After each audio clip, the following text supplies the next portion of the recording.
You know, good cake too sweet to be bitter.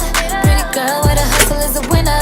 Gotta keep a big bag, I'm a spender. Want to see how I transform from this to this? Then just keep on watching.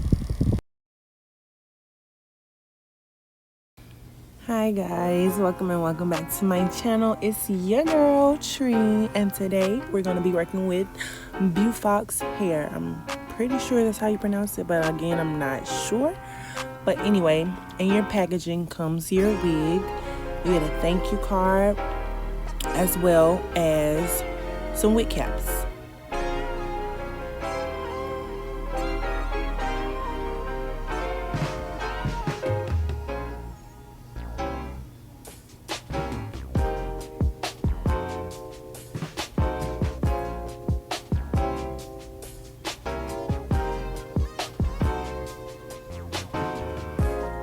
Okay, now out the gate, y'all, the luster on this hair is amazing, and look at that wave. It's just so nice and full. So this is a 13x4 frontal unit, 180% density, 613 obviously, and you get your 2 combs on the side, 1 in the back, as well as your adjustable straps.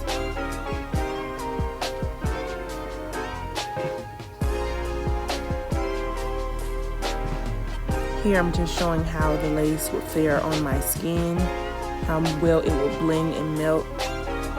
I'm not too sure what color this lace is, but it does match my skin very well. Even when I did it on my wrist, it looked like it had a little white cast, but that's not the case.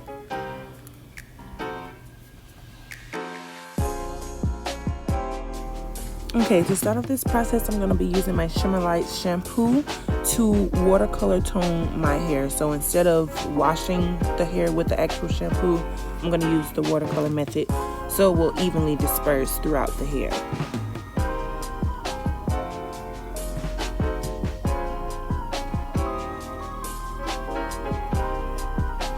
Now I'm going to take my whisk and just disperse and declump the shampoo because we don't want any dark patches. You want to make sure it is completely unclumped. And now just start submerging your wig. There's no special technique to this. You just keep dipping it in and out and eyeing it. You can see it's already starting to turn. And the way I tone my hair, I like to leave some of the original 613 in it because it gives it dimension, and I will show you guys that in a second.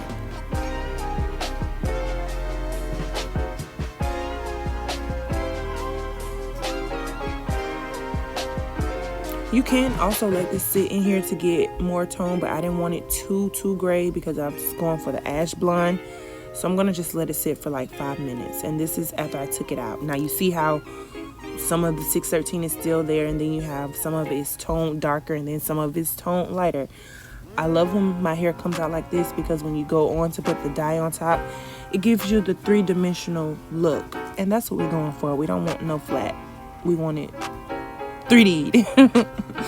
So now for the roots, I'm going to be using Kiss Dark Warm Brown and Adore Sienna. I think it's Sienna Brown, but yeah, I'm going to be using those to make my bleach. And for the toner, I'm going to be using ColorCharm in the colors T10, T15, and 2 T35.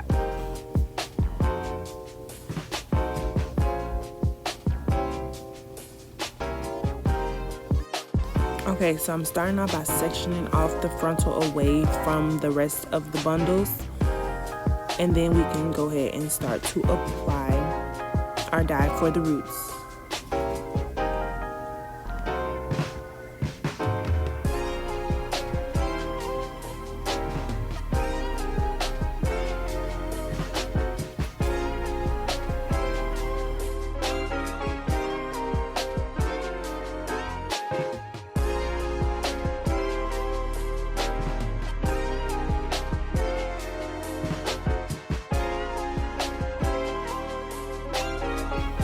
I'm using a regular edge brush to apply the dye because I want it to be where I want to put it. I don't want to use a big old brush and then get dark roots dye all the way down the shaft of the hair. That's not what we're going for. We want roots. So we're going to use the edge brush. And now I dipped it into my color and I did like this little feathering motion. I put majority of the color at the top and then feathered the rest of whatever was left on the hair and the brush down to give it a gradient effect.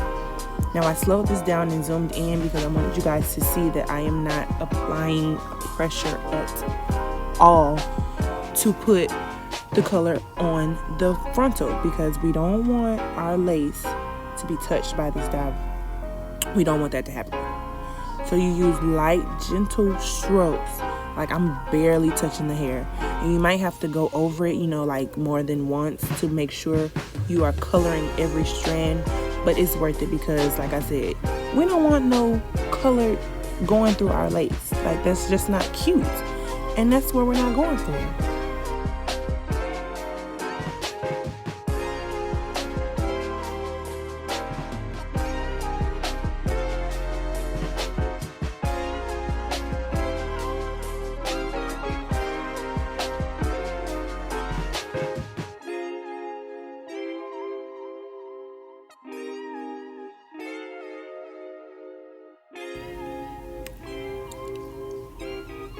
Okay, so boom, the roots are done. And you see the gradient that I was talking about? That's what we want. That's what we want, sis, period. So I'm taking this Clairol 30 volume developer because I did not have 20, but 30 works just as well. And the ratio for your toner is 2 to 1. So for every 1 bottle of toner, you want to do 2 bottles of the developer. So you just pour it into the toner bottle to get your exact measurements and make sure that everything is copacetic. And your mixture should look thick and jelly like that once you're done. So I didn't apply this no special way. At first I started using brush, but I was like, nah, we just gonna start slapping this on. So we're gonna slap it on, and it did get messy. I'm not gonna lie, it did get messy, but it's worth it because this outcome was popping. Period.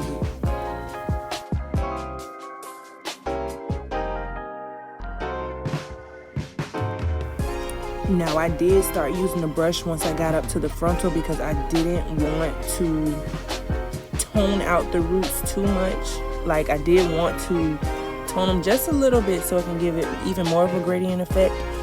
But yeah, I eventually had to go back over the roots because they got a little too toned for me. And I want them a little darker, but yeah, you know, just take your time if you're a beginner. This was actually my first time as well, but I'm pretty, like, I can eye things and see what should look, what something should look like, basically. Jesus, I could not talk for that moment. But yeah, basically, you know, just take your time, make sure you're doing a pretty good job.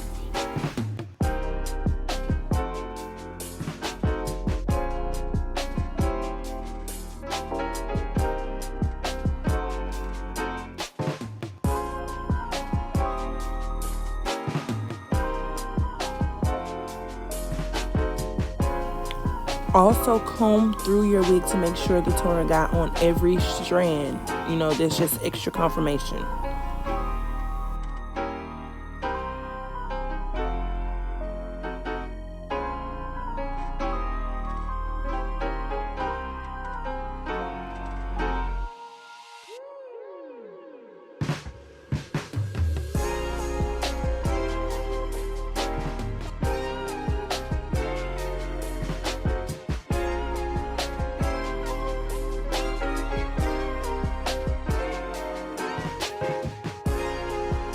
After I'm done applying and I feel like it's looking to my liking, I'm going to let the toner sit on for 35 minutes and then rinse it out.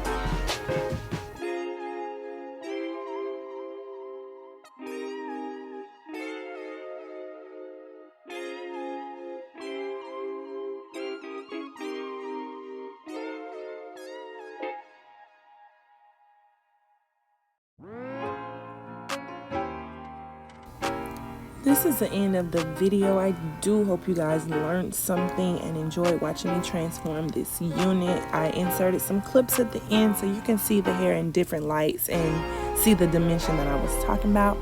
But if you like this video, please like, comment, share, and subscribe, and tell all your peeps about your girl Slayed by Tree. And I will see you guys next time. Bye.